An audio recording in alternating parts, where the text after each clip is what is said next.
15h04 Aurélie, on va voir dans un instant les gros titres de l'actualité économique. On va filer à Wall Street, on est à 25 minutes de l'ouverture. On va retrouver Grégory Volokin, comme tous les jours, le président de Mescart Financial Service. Grégory, bonjour. On va s'intéresser évidemment.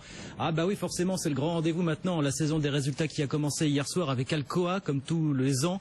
Le géant de l'aluminium qui a délivré des bonnes nouvelles, mais bonnes nouvelles pour lui, non seulement pour lui, finalement Grégory, mais aussi pour deux autres secteurs, pas des moindres, l'automobile et l'aéronautique pour le coup. Absolument. On a une bonne lecture de ces secteurs grâce à Alcoa. Il faut dire aussi que, par exemple, si on regarde le secteur automobile aux États-Unis, il y a quelque chose qui est en train de se passer, c'est qu'il y a une réglementation anti-pollution qui demande aux constructeurs actuellement d'assurer que leurs voitures font au moins 8 litres et demi aux 100 km.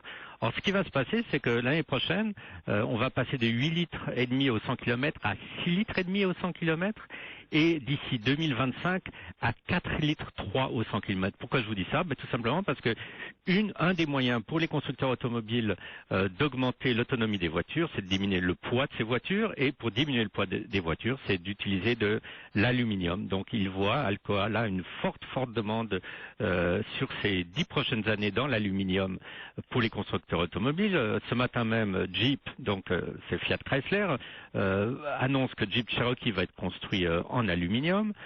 Et l'autre secteur, évidemment, qui utilise de plus en plus d'aluminium, c'est l'aviation.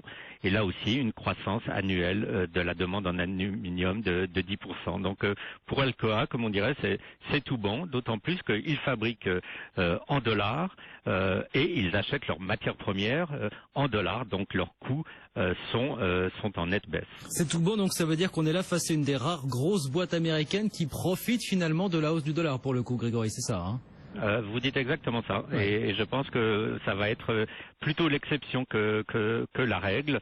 On verra par la suite ce qui va se passer, mais là, en tout cas, pour le moment, non seulement les résultats sont bien accueillis, l'action est en hausse de 2%, mais c'est net que c'est un cas particulier d'une compagnie qui profite de la hausse du dollar. Eh oui, parce qu'on verra effectivement ce que nous diront toutes les grosses entreprises sur cette hausse du dollar, évidemment, qu'on commence à regarder de très près. Merci beaucoup, Grégory, d'avoir été avec nous aujourd'hui encore, le président de Mescart Financial Service, avec nous sur BFM Business.